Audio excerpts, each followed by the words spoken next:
അസ്സലാമു അലൈക്കും. പിള്ളേരെ, കഷ്ടകാലം പിടിച്ചവൻ തല മൊട്ടാടിച്ചപ്പോ കല്ലുമഴ പെയ്തെന്ന് പറഞ്ഞ പോലെയാണ് എന്റെ അവസ്ഥ. ഞാൻ നേരത്തെ ഒരു വീഡിയോ ഇട്ടതാണ്. അത് കുറച്ച് നേരം നല്ല രീതിയിൽ സാധാരണ വീഡിയോ പ്രവർത്തിക്കും പോലെ തന്നെ പ്രവർത്തിച്ച് അത് കഴിഞ്ഞപ്പോ സ്റ്റെക്കായി നിന്ന് പോയി. ഞാൻ ഡിലീറ്റ് ചെയ്ത് കളഞ്ഞ് വീണ്ടും ഒരെണ്ണം പിടിക്കുകയാണ്. ശരിയാവുമെന്ന് എനിക്കറിയത്തില്ല. ഞാന് ഒരു കാര്യം നിങ്ങളോട് ആദ്യമായിട്ടൊന്ന് ചോദിക്കാൻ വേണ്ടിയിട്ടാണ് ഇപ്പൊ ഈ വീഡിയോ ചെയ്തത്. കഴിഞ്ഞതും അതുപോലെ തന്നെ ചെയ്തതാണ്. അതാണ് സ്റ്റെക്കായി പോയത്. ഞാനേ പിന്നെ വലിയ ഗായികയൊന്നും അല്ല, സംഗീതമൊന്നും ഞാൻ പഠിച്ചിട്ടില്ല. എന്നാലും ചെറുതിലെ ജില്ലാതലത്തിലും ഉപജില്ലാതലത്തിലും ഒക്കെ പോയി ഞാൻ മത്സരിച്ചിട്ടുണ്ട്. സ്കൂളിൽ വെച്ച് 4 വരെയല്ലേ പഠിച്ചിട്ടുള്ളൂ. ആ ക്ലാസ്സുകളിൽ വെച്ച് ഇതുപോലെ പോയിട്ടുണ്ട്. അങ്ങനെയാണ് കുറച്ചൊക്കെ പാട്ടൊക്കെ അറിയാവുന്നത്. അതെനിക്ക് മാപ്പിളപ്പാട്ടൊന്നും അറിയത്തില്ല. മാപ്പിളപ്പാട്ടൊന്നും ഞാൻ പഠിക്കാനായിട്ട് ശ്രമിച്ചില്ല. ഈ സിനിമാ പാട്ടും ശ്രമിച്ചതല്ല, അത് സ്വാഭാവികമായിട്ട് വായിൽ വഴങ്ങി വന്നതാണ്. മാപ്പിളപ്പാട്ട് പഠിക്കാൻ ഞാൻ ശ്രമിക്കുന്നുണ്ട്. അപ്പൊ ഞാൻ ചോദിക്കണത് എന്നാന്ന് വെച്ചാലേ, ഞാൻ റീൽസ് ഇപ്പൊ കുറെ ആയി അങ്ങനെ ചെയ്യാറില്ല. അപ്പൊ ഇന്നലെ ചെറുതായിട്ടൊന്ന് ചെയ്തതേ ഉള്ളൂ 2 റീൽസ്. അപ്പൊ ഇനി തുടർന്ന് ഞാനൊരു 3-4 വരി പാട്ട് അല്ല ഒരു 8 വരി പാട്ടൊക്കെ ഒന്ന് വീഡിയോയിൽ വീഡിയോ ചെയ്താല് നിങ്ങൾക്കത് വല്ല ബുദ്ധിമുട്ടും ഉണ്ടാ? ഞാൻ അങ്ങനെ ചെയ്യണേല് നിങ്ങൾക്ക് ബുദ്ധിമുട്ട് വല്ലതും ഉണ്ടാ? നിങ്ങൾക്ക് ഉൾക്കൊള്ളാൻ പറ്റുക എന്നൊക്കെ ഒന്ന് അറിയാൻ വേണ്ടിയിട്ടാണ് കൂടുതലും എന്റെ വീഡിയോ കൂടുതലും കാണുന്നത്. അങ്ങനെ പറയാൻ പാടില്ല, എന്നാലും പറയാതിരിക്കാനും പാടില്ല. എന്റെ വീഡിയോ കൂടുതലും കാണുന്നത് മുസ്ലിങ്ങളാണ്. അത് എനിക്ക് പറയാതെ പറ്റത്തില്ല. എന്റെ സബ്സ്ക്രൈബർമാരും അവരൊക്കെ തന്നെയാണ് കൂടുതലും. അപ്പൊ അതുകൊണ്ടാണ് ഞാൻ അങ്ങനെ ചോദിക്കുന്നത്. അപ്പൊ അത് പലർക്കും പല രീതിയിലുമാണല്ലോ. അപ്പൊ എല്ലാവരുടെ ഇഷ്ടത്തിന് ചെയ്യാൻ പറ്റത്തില്ലെന്ന് പറയും. എന്നാലും എനിക്കത് നിങ്ങളോട് ചോദിക്കണമെന്നുണ്ടായിരുന്നു. നിങ്ങളോട് ചോദിച്ചൊരു അനുവാദം മേടിച്ചിട്ട് ചെയ്യാന്ന് ഓർത്തിട്ടാണ്. അപ്പൊ ഞാൻ അങ്ങനെ ചെയ്യണേല് നിങ്ങൾക്ക് ബുദ്ധിമുട്ടുണ്ടോ ഇല്ലയോ എന്നറിയാൻ വേണ്ടിയിട്ടാണ് കൂടുതലും ഞാൻ ഇപ്പൊ ഈ ഒരു വീഡിയോ ചെയ്തത്. നേരത്തെ അതുപോലെ തന്നെ ആ മുഖത്തോടു കൂടിയാണ് ഞാനത് തുടങ്ങിയത്, ഈ ഒരു കാര്യം. അപ്പൊ പിന്നെ ഞാൻ ഇന്നലെ റഹ്മാന്റെ ഒരു ചാരിറ്റബിൾ സൊസൈറ്റിയുടെ ഒരു പരിപാടിക്കാണ് പോയത്. ഞാൻ റഹ്മാനെ കുറിച്ചൊരു വീഡിയോ ചെയ്തായിരുന്നു. അപ്പൊ അതിൽ കുറച്ച് പേര് ചോദിച്ചായിരുന്നു, എല്ലാ കാസ്റ്റുകാർക്കും എല്ലാ സമുദായക്കാർക്കും റേഷൻ കിട്ടുമോ, പിന്നെ അവിടെ കിറ്റിനുള്ള അർഹതയുള്ളവരാണോ എല്ലാവരും, എല്ലാ മതവിഭാഗത്തിൽപ്പെട്ടവർക്കും അപേക്ഷ കൊടുക്കാമോ എന്നൊക്കെ ചോദിച്ചായിരുന്നു. അപ്പൊ ഞാൻ ഇന്നലെയാണ് അറിഞ്ഞത് എല്ലാ വിഭാഗത്തിൽപ്പെട്ട ആൾക്കാർക്കും കൊടുക്കാവുന്നതാണ്. അപ്പൊ എത്രത്തോളം കിട്ടുമെന്നൊന്നും എനിക്കറിയത്തില്ല. ആർക്ക് കിട്ടും എങ്ങനെ കിട്ടുമെന്നൊന്നും എനിക്കറിയത്തില്ല. അത് അവരന്വേഷിക്കാനായിട്ട് വന്ന് നമുക്ക് അത് കിറ്റ് അല്ലെങ്കിൽ റേഷൻ കിട്ടാനായിട്ട് നമുക്ക് അർഹതയുണ്ടോ ഇല്ലയെന്നൊക്കെ അന്വേഷിച്ചിട്ടേ അവർ തരത്തുള്ളൂ. അല്ലാണ്ട് ഇന്നാളെ കൊണ്ട് അപേക്ഷ കൊടുത്താൽ മറ്റന്നാ റേഷൻ കിട്ടണമെന്ന് പറഞ്ഞാൽ കിട്ടത്തില്ല. അതെങ്ങനെയാണ് എന്താണെന്നൊക്കെ ലൈഫ് കെയർ ആശുപത്രിയാണ് അതിന്റെ പ്രവർത്തനം. അരൂര് ചന്ദ്രൂര് ലൈഫ് കെയർ ആശുപത്രിയിലാണ്. അപ്പൊ ഞാൻ ആദ്യം ഇട്ട വീഡിയോയില്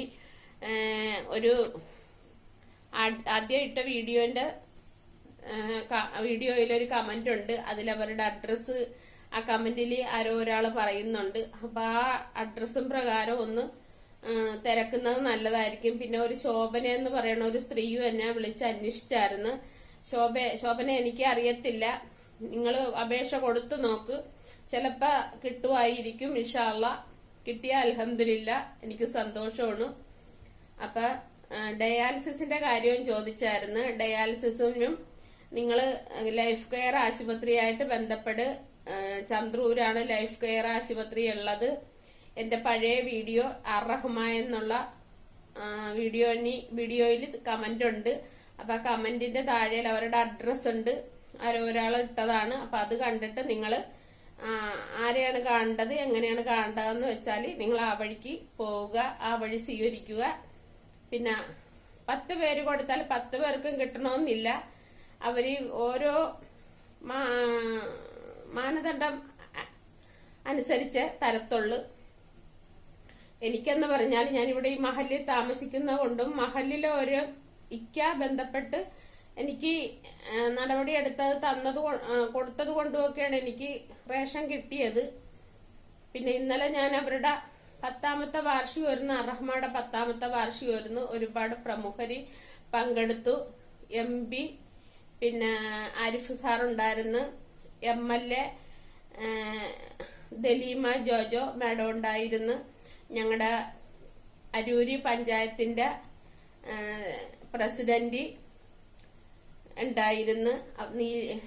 അവരുടെ പേരെനിക്കറിയത്തില്ല, അപ്പൊ രാഹി എന്നാണെന്ന് തോന്നുന്നു.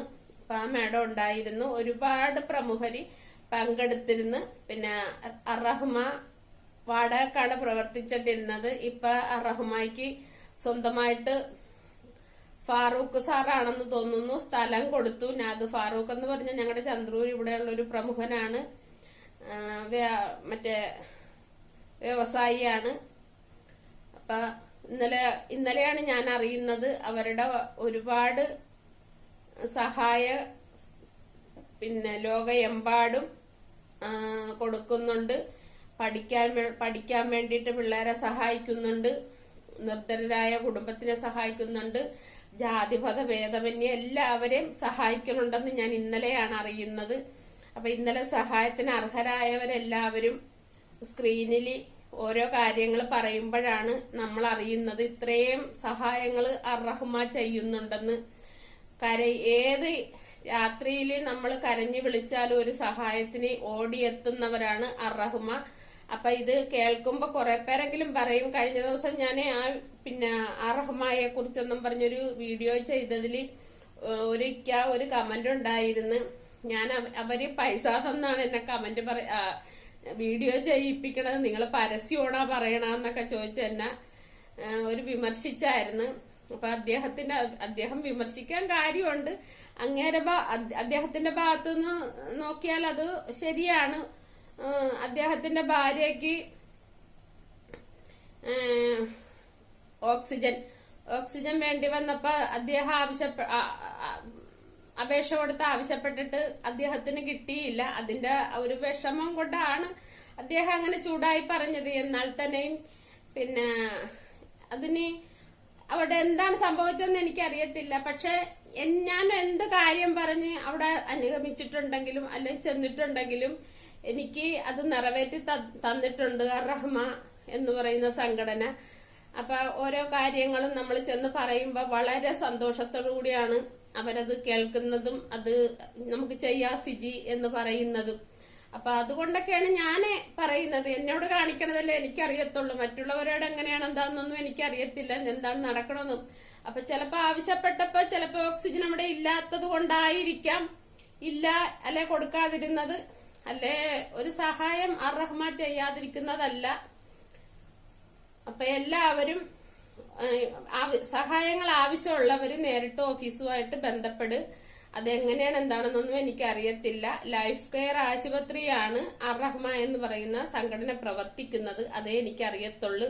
ഇന്നലെ 10ാമത്തെ വാർഷികമായിരുന്നു. 9 മണിക്ക് പരിപാടി തുടങ്ങി, 2:30 മണിയായപ്പോഴും അവസാനിച്ചു. രാവിലെ പ്രഭാത ഭക്ഷണം ഉണ്ടായിരുന്നു, അത് കഴിഞ്ഞതിന് ശേഷം ഉച്ചഭക്ഷണം ഉണ്ടായിരുന്നു.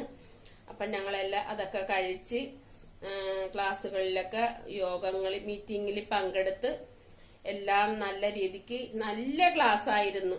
നമ്മൾ അറിയേണ്ട ക്ലാസ്സുകളും കേൾക്കേണ്ട ക്ലാസ്സുകളും ആയിരുന്നു. ഞാൻ അത്രക്ക് നല്ലൊരു ഒരു മീറ്റിങ്ങിന് ഇതുവരെ ഒരിടത്തും പങ്കെടുത്തിട്ടില്ല. കരയുന്നവന്റെ കണ്ണീര് അല്ലെങ്കിൽ വിഷമിക്കുന്നവന് ഒരു സഹായം വേണം അവനിക്ക്. അപ്പൊ ആ സഹായം കിട്ടാതെ വിഷമിക്കുന്ന ഒരാൾക്ക് വേണ്ടിയിട്ട് എന്ത് ചെയ്യണം എന്ന് മനസ്സിലാക്കി തന്ന ഒരു പ്രഭാഷണം എന്ന് പറയാൻ പറ്റിയല്ല, പ്രസംഗം ആയിരുന്നു അവിടെ. നമുക്ക് എല്ലാ വ്യക്തികൾക്കും ഒരു മാർഗനിർദ്ദേശം വരുന്നത്.